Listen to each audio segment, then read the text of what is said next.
So I'm contemplating another trip to Kazakhstan.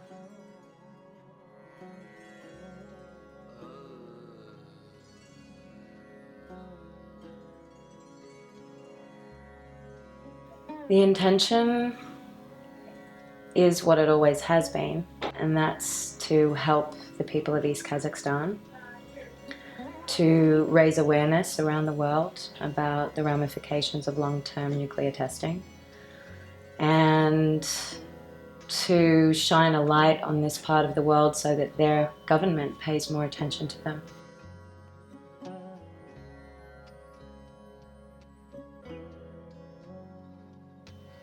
But when I started this project and I said, I want to help these people, I didn't know what that meant. You see, to every soul there is impulses, and one of the strong impulses of a human being is the impulse to serve. And I think till we deny that impulse of ourselves, there is going to be conflict within, and there's going to be resultant conflict in the world. So it is not about we going to just me, you as an individual, or somebody as an individual going to help. It is about really all of humanity. What does it mean for us when something is happening, something like that is happening in the world? What does it mean for us as an individuals, as beings of this planet who let it happen? And I think that's so important to go with that awareness in it, so that it's not just about one particular event. It is about does it mean for us to be inhabitants of this planet when things like this keep happening, until when? And I think one of the big reasons why we ignore such thing is because we only understand pity. So we have pity, and pity is a very toxic experience. It overwhelms you because you are just stuck in a pain, in a story. So you project, and now you want to help because now you all of a sudden are stuck in an idea of what should not be. And you really don't know what should not be. The mind projects it. So pity, even in the physical level, gives an experience of contraction. You never go in pity where you are feeling at ease. Pity creates a dis-ease in your experience. And that's the immediate reaction of us, which kind of takes away the dignity of the people.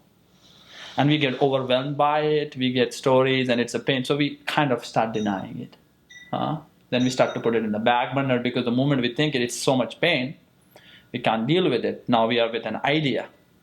So it's somehow we get a story that somehow my story is better than your story, and it's very limiting. And then from pity we originated to sympathy. And you start feeling sympathetic towards certain causes, certain people, because you feel a connection there. But even in sympathy, you are only feeling for someone. You're not feeling with them. Do you understand? Okay. Because you have no understanding of what they are going through or what they are in the experience of. So there is still a disconnect. You are still in your individuality, in your story, feeling for the other story. So there is still a disconnect. So when you think about helping, it still seems so far-fetched, an idea that you, a separate entity, is trying to go help a separate entity which you have no clue about. For you, going to Kazakhstan, which you come from Australia, living here in LA, never been to Russia before, just, the whole Soviet is a very foreign land, but for you to develop that connection. So from sympathy, you start going into empathy, and I think that's where you have been with your journey, with by going there in 02 and 03, is development of empathy. Empathy takes a little time. Empathy is that you begin to feel with the people. Right. Not for the people, with them, because you let go of your shoes and you step into their shoes and you start understanding what is really happening. What are they experiencing?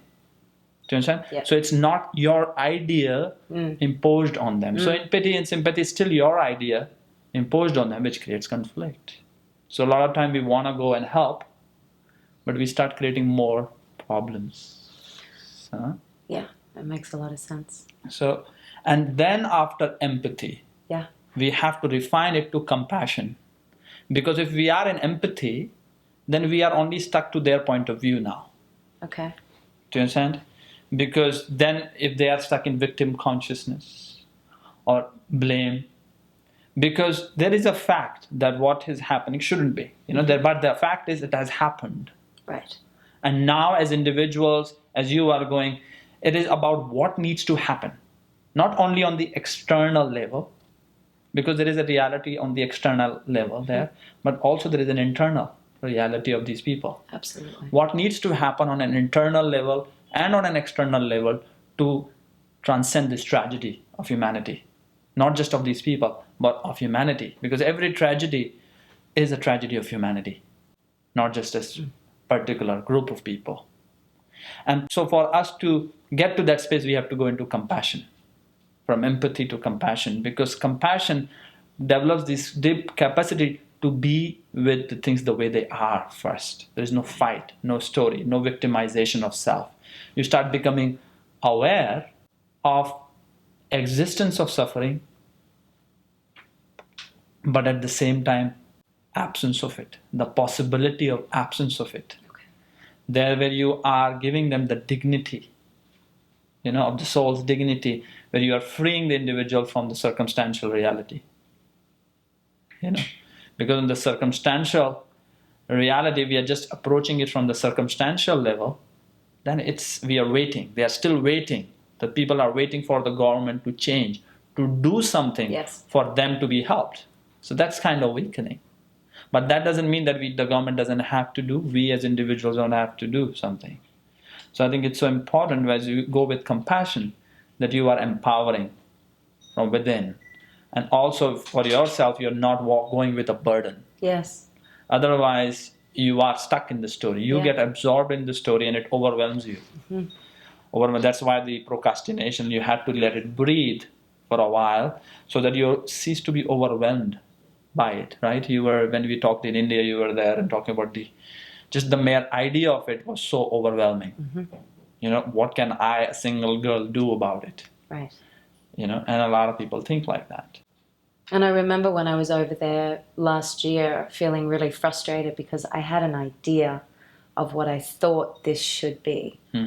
And I knew I was getting into my ego because I felt like I have to make a documentary and get it out to the world and make it great. And then I knew where I was going with that and that it was not a healthy place to be going. So also what I noticed when I was over there filming was that I wanted to find people who were sick, who were kind of sitting in their stories so that I could capture that.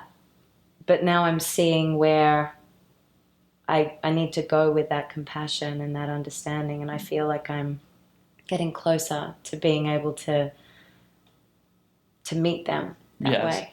See, compassion, that's what it means, is coming with passion.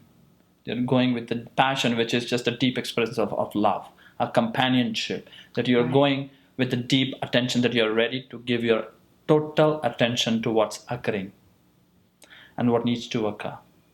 So that you're not going to look for a particular story. Right. You're just going as a human soul who is become aware of this kind of phenomena of our life. Why is this happening on our planet? And why does it keep happening on our planet? So we are approaching it from a deep space of equanimity as a human being, not as a story, not getting ego invested in it that I need to fix it. Who am I? Because the moment we get invested in this story, then I start seeking who am I? So I need to help. I need to change the world. But I'm too little. How can I change the world? I cannot make it good enough. And I get overwhelmed by it. I'm sorry. Yeah. So it's... And you just really hit the nail on the head, because I realized that I was looking for something, and it is just about going and observing what's there. And not putting my idea of what it should be, just really seeing what's real, the truth of it. And what needs to happen from internal and external, and no investing of my ego. Who am I? I'm not the savior. The moment you get identified to the ego journey in there, then it becomes very overwhelming, because it is a very big Yeah, it's thing which huge. has occurred. 1.5 million people Yeah. and continuing. And it's not those people. Our earth Right. is affected by this whole consciousness of nuclear development. We are on the verge, so all it takes is press a few buttons. Yeah. And for us to be in that state. So it is not only about these people. As you're going in this journey, you're going it for everyone. Yeah. For everyone, why are we doing this?